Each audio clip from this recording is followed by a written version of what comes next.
Hello, good afternoon, everybody, and welcome to the second meeting of the Corporate Services Committee. I will call the meeting to order.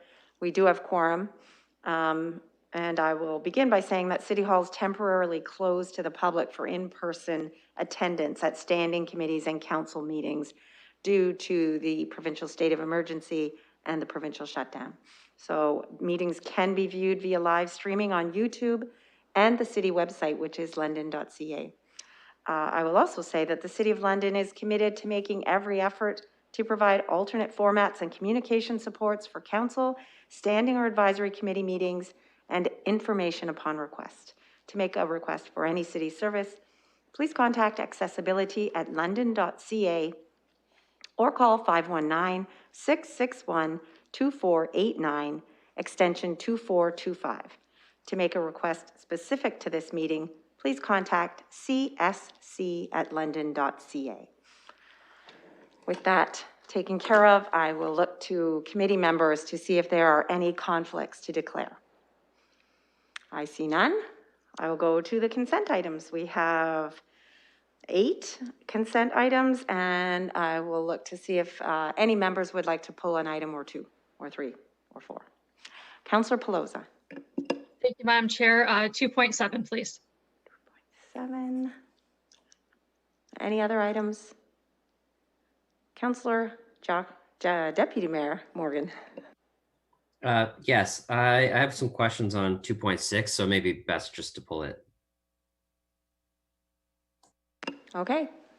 Pulling items 2.6 and 2.7. I need a motion to move the remaining consent items, all items except for 2.6 and 2.7. Moved by Councillor Pelosa, seconded by Deputy Mayor Morgan. And welcome, Mayor. You're on mute, Mr. Mayor.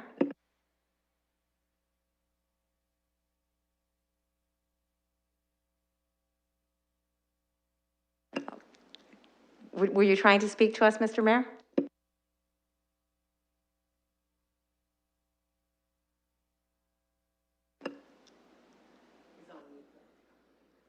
Okay.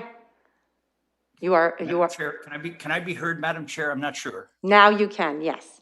Thank you. Okay, we are about to vote on the consent items. We're moving all consent items except for 2.6 and 2.7, just making sure no other items to be pulled. And it's moved by Councillor Pelosa, seconded by Deputy Mayor Morgan. And I'll call the vote on those consent items.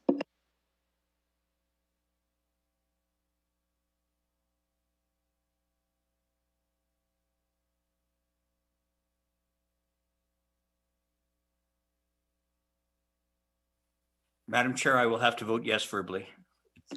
Thank you, Mr. Mayor.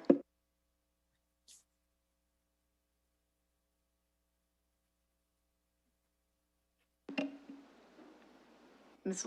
Westlake Power, could you please call the vote? I'm unable to see it.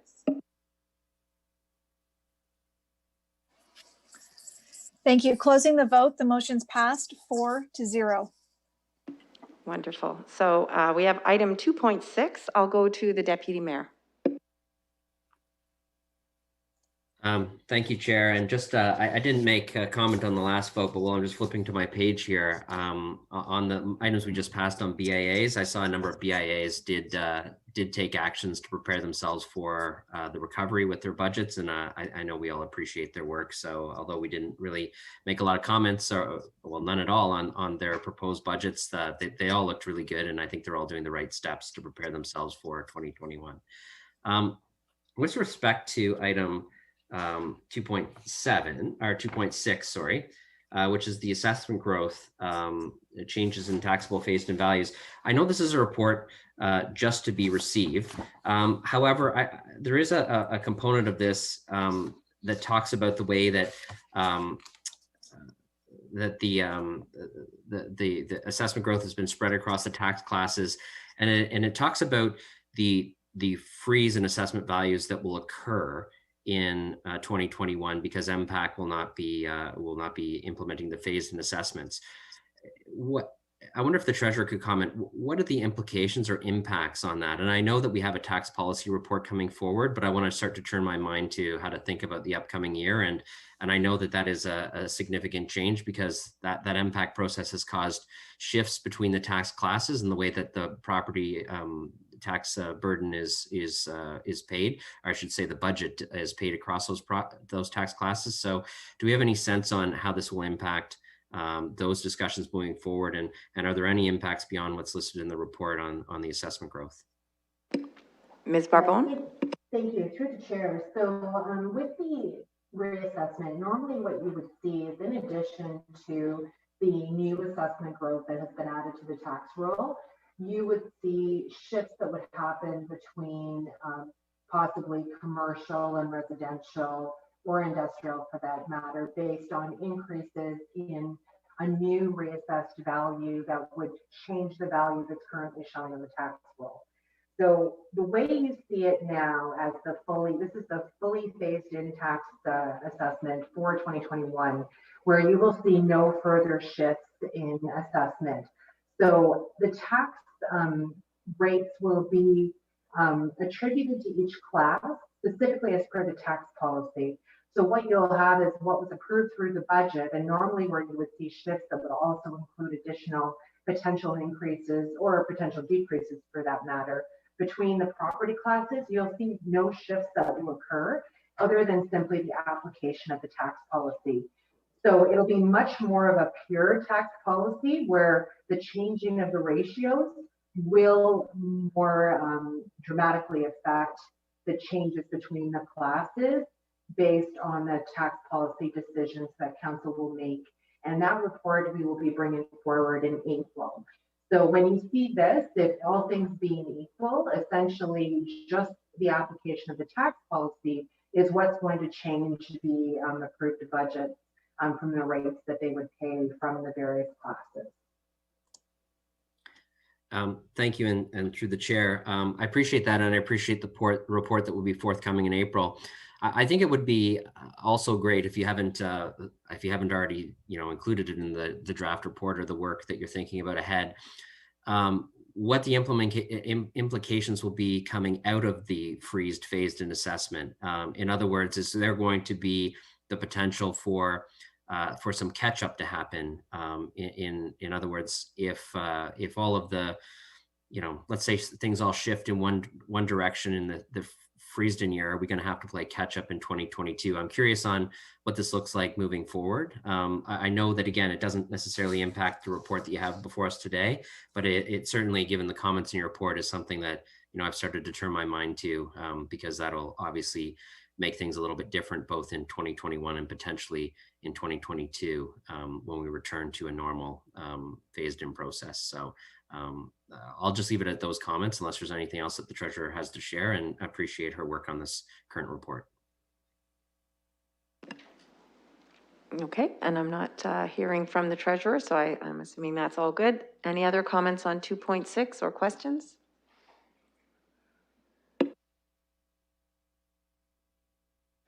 I'm not seeing any virtual hands up, and I'm not seeing any indication, so I'll ask for a mover and a seconder for that item. Moved by Deputy Mayor and seconded by Councillor Pelosa.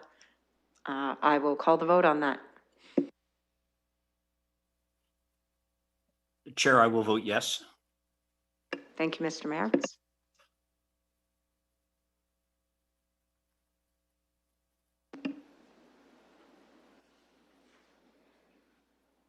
Ms. Westlake Power, if you could call the vote, please. Thank you.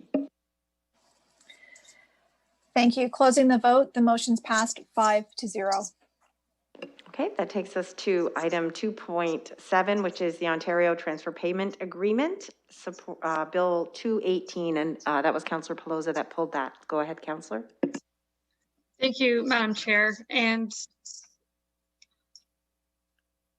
I guess thank you to staff for the report. I know advocacy would have went on behind the scenes, recognizing that London was the first municipality in Ontario to roll out ranked ballots, and we invested heavily in that and had very unique engagement at the doors. For me, ranked ballots was a huge conversation that allowed you to have different perspectives and more friendly ones. So still disappointed in Bill 218, recognizing the report before us is to receive compensation, an amount of $51,000 to do voter engagement for 2022 as we switch back to first past the post. This agreement would be indemnifying the Majesty, the Queen, and the provincial governments. So compensation for harm or loss. To me, $51,000 can't make up for what I believe we're losing for democracy and the financial loss the city already incurred. I'm sure the province isn't interested in negotiating this with us. And this is probably the best deal that we have coming. And I recognize $51,000 is still a lot to many, but for me, I don't like any of this. And that's why I had it pulled for a conversation here about if anything can be done. Thank you, Madam Chair.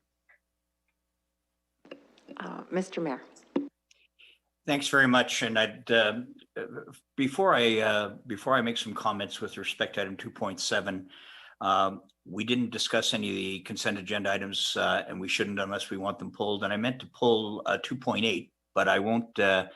It's obviously too late for that. But it gives me an opportunity before I make comments on 2.7 to congratulate Councillor Pelosa on her appointment as to the National Board of the Climate Caucus. I can tell you in the dealings that I've seen her be involved in, and her commitment to climate change issues and really working on the environment, not just on behalf of London, but certainly this country.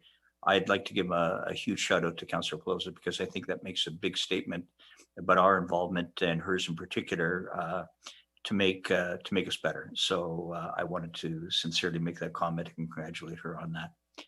On 2.7, I wanted to add these comments. I've had discussions with the Premier, the then Minister of Finance, and the Minister of Municipal Affairs and Housing about the issue of the some $500,000+ that was committed by our prior council, spent in a prior term relating to moving to ranked ballot. And I was very strong of the view that we should be compensated for that. They had their reasons as to why they felt it was appropriate to look at the amounts, and the $51,000 specifically doesn't deal with the costs that have been incurred in the past. Rather, the $51,000 represents the amount of money that our clerks have determined will take us back to first past the post. I would say to you that notwithstanding our advocacy and mine on behalf of council and as directed by council to exclude London from the decisions around moving away from our ranked ballot, you'll note that London was the first and only municipality across the province to make that determination when we were legally allowed to do so. And as a result, the cost to incur was significant at that time.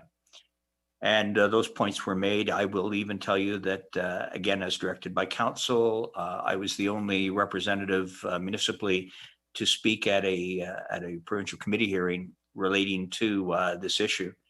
And there were queries from members of government and opposition to me about it. And we laid our case out logically, clearly, and firmly. The province was particularly concerned about ensuring that we not suffer any additional costs to move back to the first past the post system.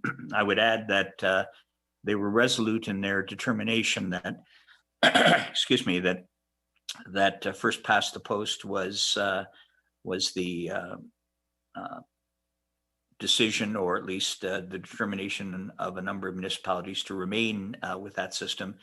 And they were clear that they wanted to have one system across the country. I'm not trying to rationalize their answer, but that's as best as I can determine that from my discussions with these two ministers and the Premier, that consistency across the province was the critical piece.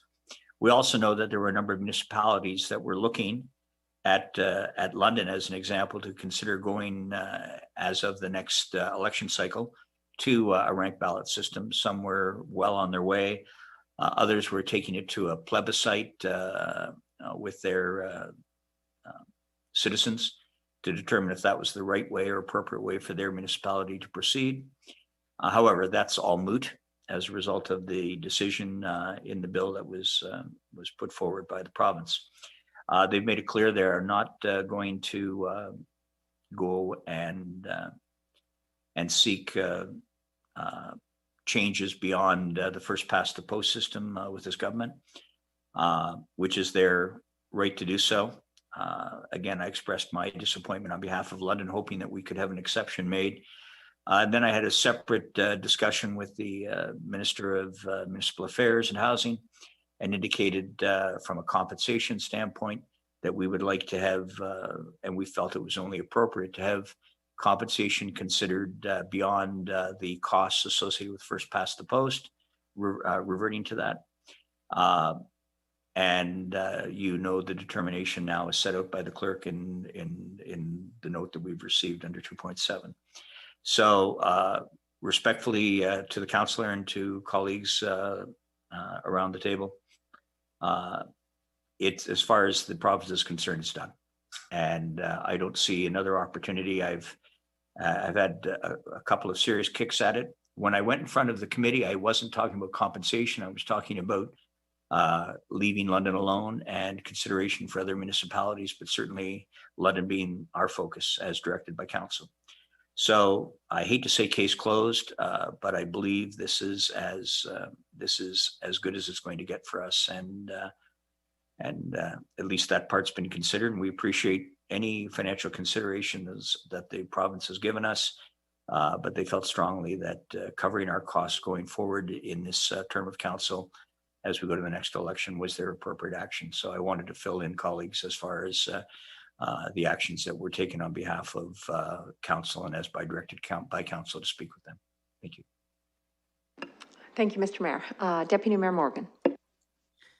Yes, first off, I would say I would thank the mayor for his advocacy on this. I know that I was there for part of it in his engagements with the provincial government, and he laid out an excellent case, a very logical case for compensation beyond what was offered. You know, the amount is what it is, and that's what they've offered us. But frankly, you know, it's not reflective of the types of investments that we made, nor the types of savings that we would have caused other municipalities who would have considered moving to ranked ballots. I'll give you one example. Because the province refused to certify the algorithm that had to be developed for the ranked ballot regulations, which were provincial regulations, our clerk incurred extra and additional services, including audit services, to ensure that that algorithm functioned very well. There was a lot of testing, and it was monitored through the execution of the election. And because of that work, others would not have to engage in that level of extra costs to ensure that the algorithm and the election was run fairly and accurately. That is an investment when people have the opportunity to move to a new system. When the opportunity for people to move to that system is taken away, it is now a sunk cost that has no possibility of being recouped.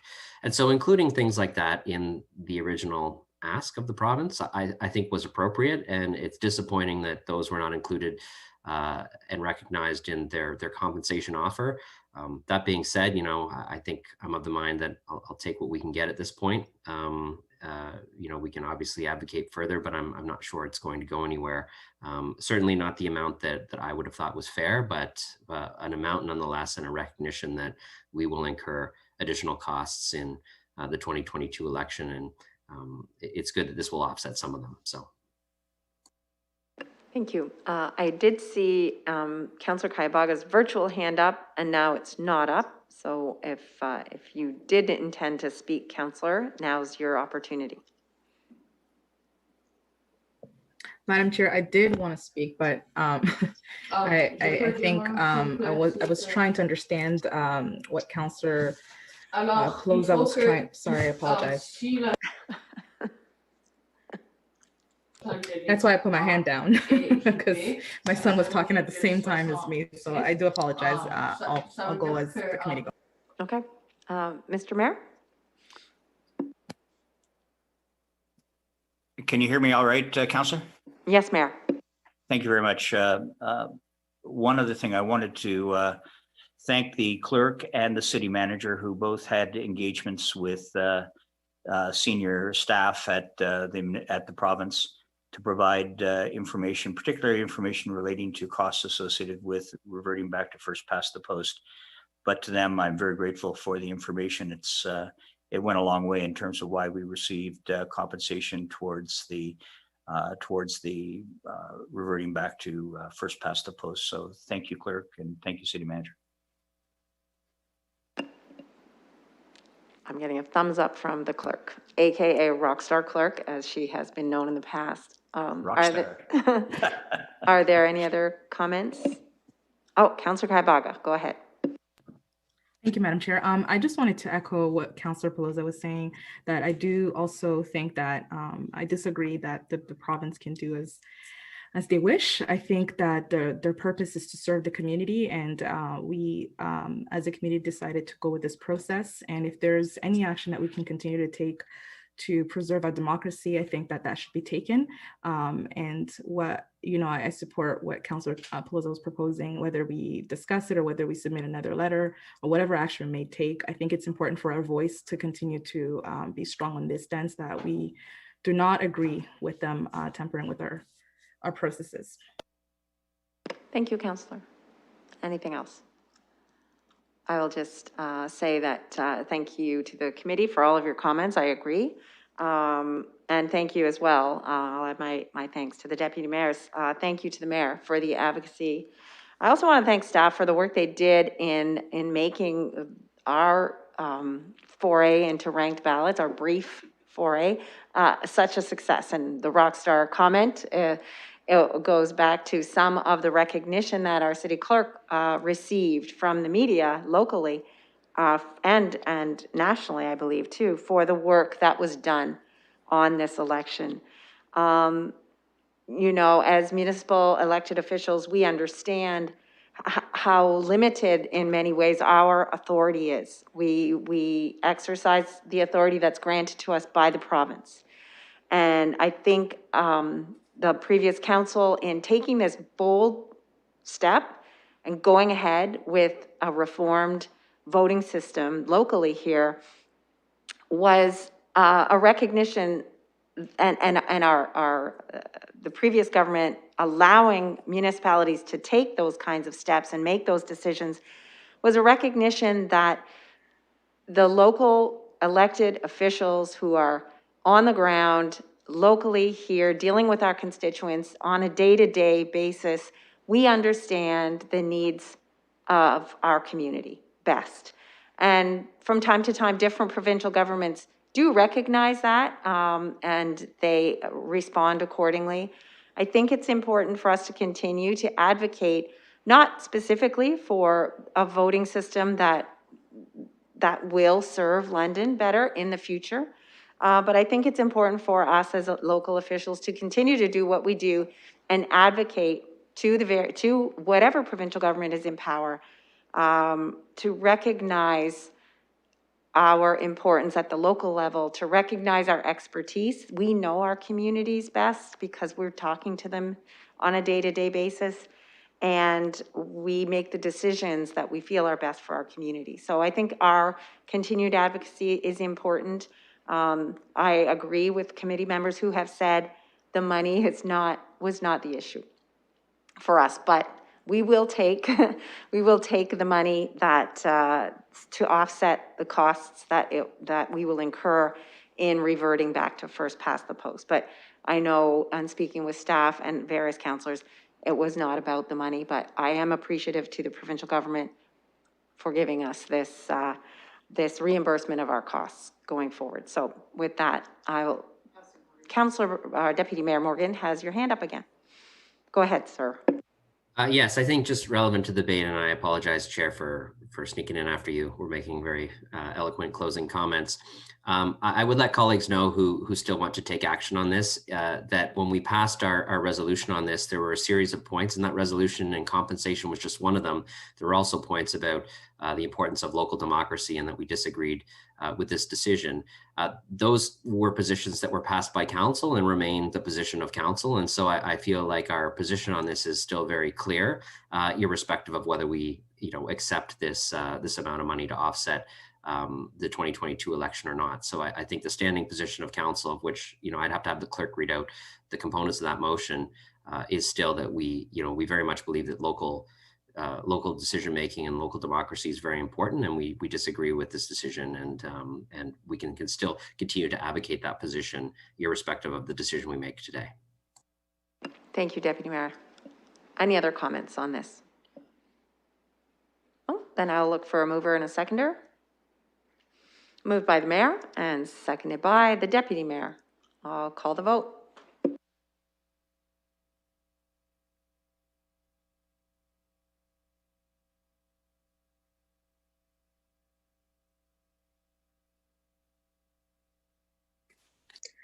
Madam Chair, I will vote yay. Thank you, Councillor. And Mr. Mayor, you're voting yes as well? Yes, my mute just came unmuted. I agree with Councillor Van Holst. I vote yes.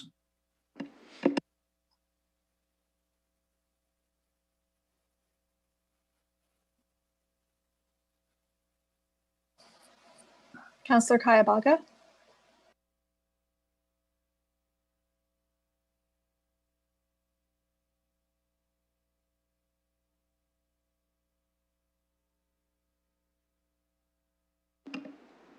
Closing the vote, and the motion carries 4-2.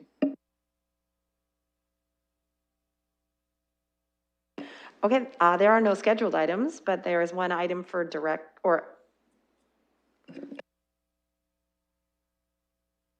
So there is one item under items for direction, and that is issuance of a proclamation for London Black History Month.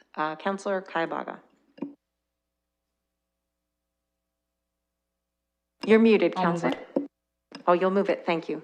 Do I have a seconder? Seconded by Councillor Pelosa. Any comments or questions? Councillor Pelosa. Thank you, Madam Chair. And this group does such great work, and it's a diverse group, knowing many people in it, and glad that we can accommodate the request to have it issued in advance of Black History Month to give more time for this group to promote it and celebrate this year. So glad to get this application in. Thank you. Thank you, Councillor. No other comments or questions? I'll call the question.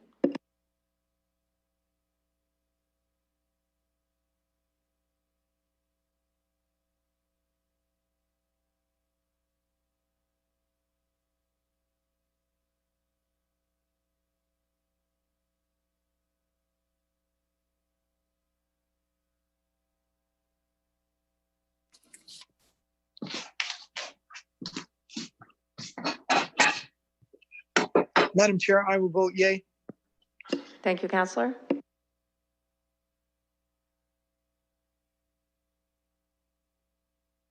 Mayor Holder,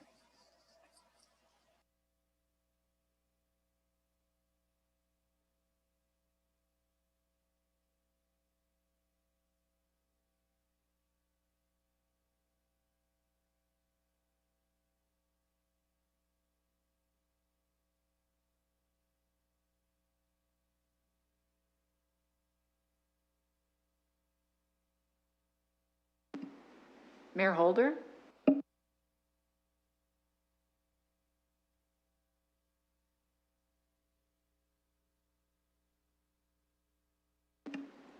We will mark him as a no. Closing the vote, and the motion carries 5-0. All right, we have another proclamation on the added agenda. This is an application for an issuance of a proclamation related to the International Day of Zero Tolerance for Female Genital Mutilation on January 18th. Oh, today is January 28th, 2021. It's on February 6th, 2021. Do I have a mover for that, or any comments or questions, or both?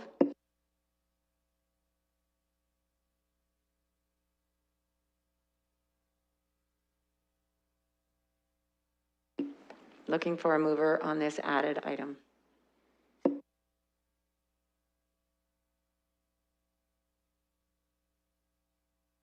can I have,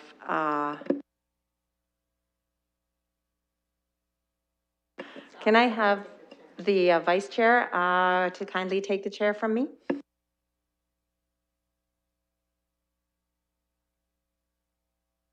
That's you, Councillor Van Holst. Yes, I have the chair. Counselor Cassidy, and we'll go to you. Thank you, Mr. Presiding Officer. I did look into this group, and I did reach out to Councillor Sully to have a conversation with him about this. This is a group that works across Canada and works with international organizations on this issue. Also, I had some conversations with staff about this, and so I'm happy to move this and issue a proclamation for this International Day. There are 4 provincial governments that have issued this proclamation and a number of city councils as well. So I'm happy to move that. And back to you, Mr. Presiding Officer. Well, thank you, Madam Chair. I'll return the chair to you, and I'm happy to second this motion. Thank you, Councillor. Councillor Kaibaga. Madam Chair, I just wanted to second the motion. Well, but we have a seconder, so it's good. Okay, thanks. Any other comments or questions? Seeing none, I will call the vote.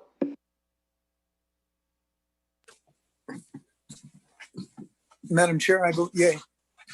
Thank you, Councillor.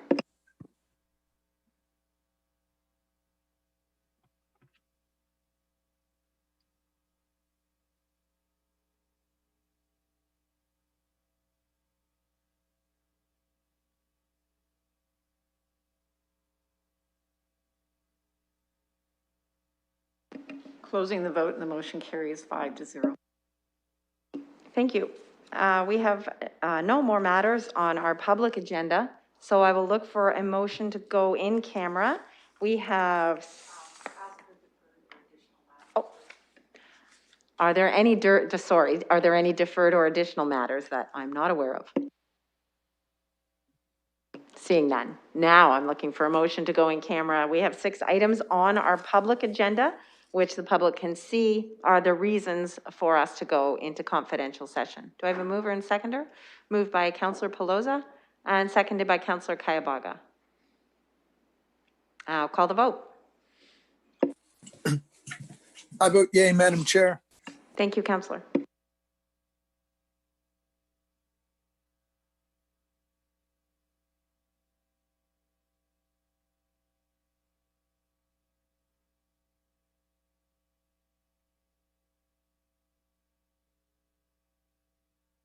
Closing the vote and the motion passes 5-0.